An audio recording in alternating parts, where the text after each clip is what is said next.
Hi everyone! It's me, Amalhaya from STEM 1208, but you can call me Haya.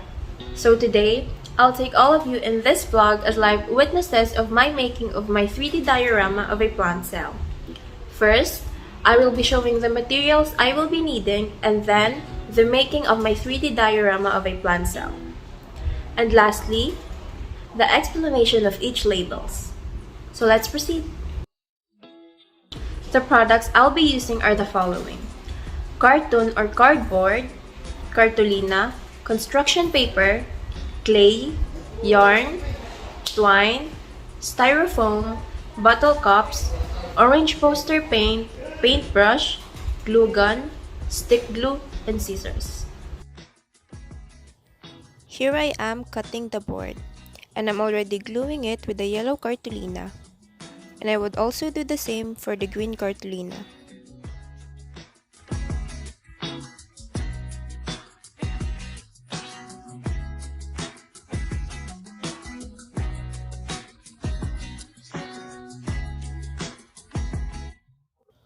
Now, I am cutting the cardboard into a box for the base.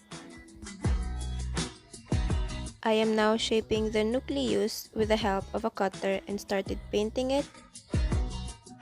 I am now cutting purple construction paper for the Goge apparatus, and I molded the purple clay for the vacuole. Next, I cut out the shape of the mitochondria and chloroplast. I used the blue strip to form the ER or the endoplasmic reticulum, and added some styrofoams for the ribosomes.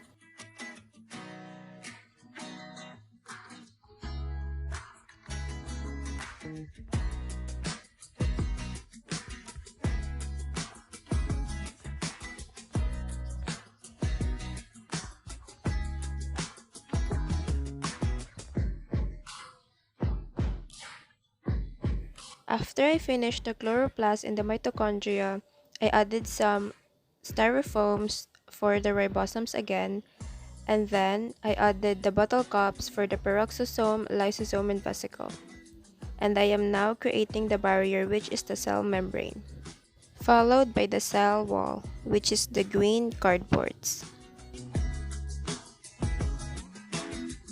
And lastly, now I am adding the twines to serve as the plasmodesma. This marks the end of my making of the 3D diorama of a plant cell. Hi again!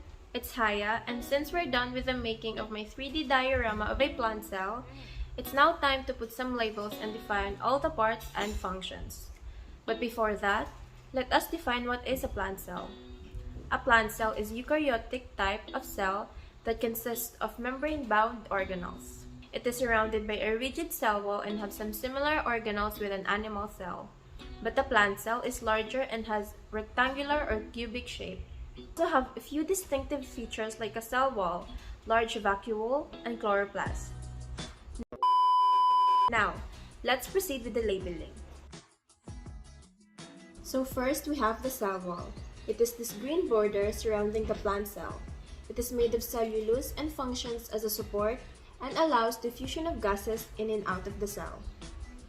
It also provides it rigidity, strength, protection against mechanical stress and infection. Second is the cell membrane, which is this yellow part. It also supports and protects the cell as it oversees and controls the movement of the materials in and out of the cell. Third is the cytoplasm, which is this yellow part inside. It is the substance that fills the cell where all organelles are suspended. Fourth is the nucleolus, which is this darkly stained and are inside the nucleus, and it aids proteins formation and RNA synthesis. Fifth is the nucleus, which is this orange part. It is spherical in shape and is the one in command and directs all activity done inside the cell. It also contains hereditary materials and helps in protein synthesis. Sixth is the rough endoplasmic reticulum, which is this part. It is covered with ribosomes, hence appears rough. It follows instructions from the nucleus and makes proteins that the cell needs. Seventh is the smooth endoplasmic reticulum, which is this part. It transports material through the cell and produces and digests lipids and membrane protein. 8 are the ribosomes, which is these small dots right here. They are the smallest cell organelles and are the most abundant. They synthesize proteins needed for the cell's survival.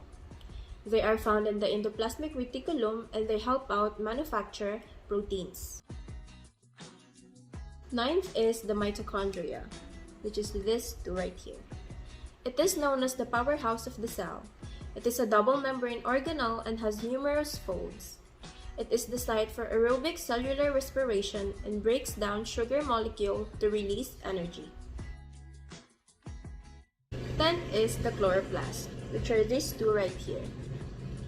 It is bounded by membranes and has a flattened structure that looks like a stack of coins, known as the thylakoids.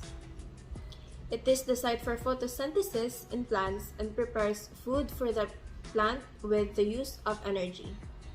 It also helps in release oxygen and is responsible for the green pigment from the chlorophyll.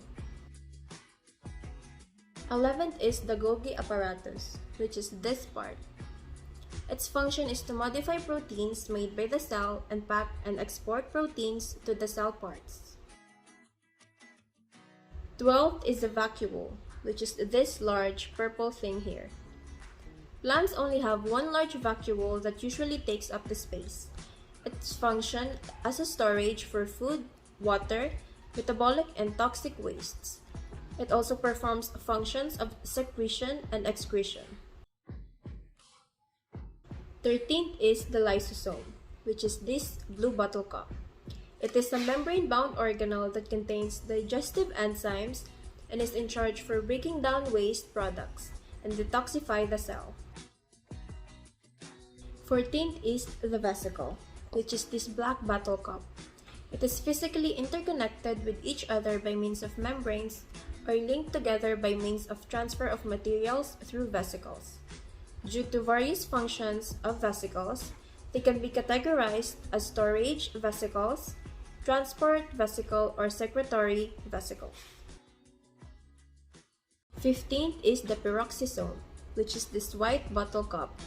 It is a single membrane organelle containing digestive enzymes like the lysosome, except that it requires oxygen known as oxidate enzymes.